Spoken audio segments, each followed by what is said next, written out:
Hello दोस्तों, राधे राधे। आप सब कैसे हैं? आई हो आप सब अच्छे ही होंगे। और आज हम आपको सुनाने जा रहे हैं श्री कृष्ण जी की मणि की कहानी। अगर आपने हमारे चैनल को सब्सक्राइब नहीं किया तो प्लीज़ सब्सक्राइब कर लें और वीडियो को लाइक करें, शेयर करें, कमेंट करें।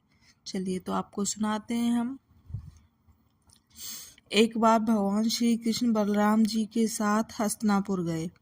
उनके हस्तिनापुर चले जाने के बाद अक्रूर और कृतवर्मा ने शतधन्वा को संयमंतक मणि छीनने के लिए उकसाया। शतधन्वा बड़े दुष्ट और पापी स्वभाव का मनुष्य था।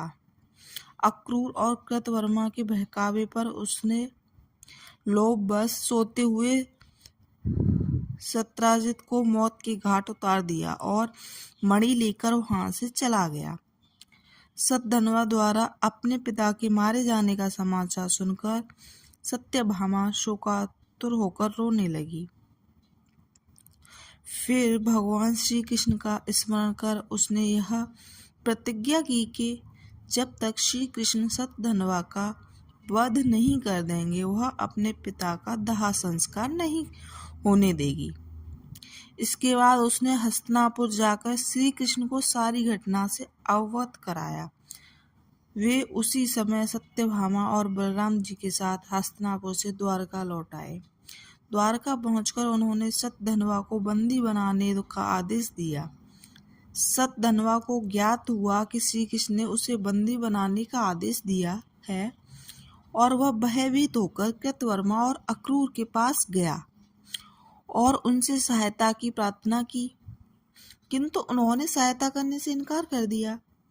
तब उसने संयमंतक मणि अक्रूर को सौंप दी और अश्व पर सवार होकर द्वारका से भाग गया। श्री कृष्ण और बलराम को उसके भागने की सूचना मिल चुकी थी, अतः उसका वध करने के लिए वे रथ पर सवार होकर उसका पीछा करने लगे। उन्हें पीछे आते देख शतधन्वा भयभीत होकर अश्व से कूद गया और पैदल ही घने वन की ओर दौड़ने लगा। तब श्री कृष्ण ने सुदर्शन चक्र से उसका मस्तक धड़ से अलग कर दिया। इस प्रकार दुष्ट शतधन्वा का वध कर उन्होंने सत्यभामा की प्रतिज्ञा पूर्ण की। शतधन्वा की मृत्यु का समाचार सुनकर कृतवर्मा और अक्रूर भयभीत होकर अपने परिवारों सहित द्वारका से चले गए। श्री कृष्ण अक्रूर से बड़ा प्रेम करते थे। जब उन्हें अक्रूर के द्वारका से जाने का समाचार मिला तो वे अत्यंत दुखी हो गए। उन्होंने उसी क्षण सैनिकों को आज्ञा दी कि वे अक्रूर जी को ससम्मान द्वारका वापस ले आएं। शीघ्र ही अक्रूर को सम्मान द्वारा द्वारका लाया गया। उनका अतिथि सत्कार करने के बाद श्री कृष्ण प्रेम भरे स्वर में बोले, चाचा श्री, मैं पहले से ही जानता था कि शतधन्वा संयमंतक मणि आपके पास छोड़ गया है, किंतु हमें उसकी आवश्यकता नहीं है। आप बड़े धर्मात्मा और दानी हैं, इसीलिए उसे आप अपने ही पास रखें। उनकी बात सुनकर अक्रूर की आंखों से आंसू बह निकले। वे अपने अपराध की क्षमा मांगते हुए बोले, दयानिधान, आप परम दयालु और भक्त वत्सल हैं।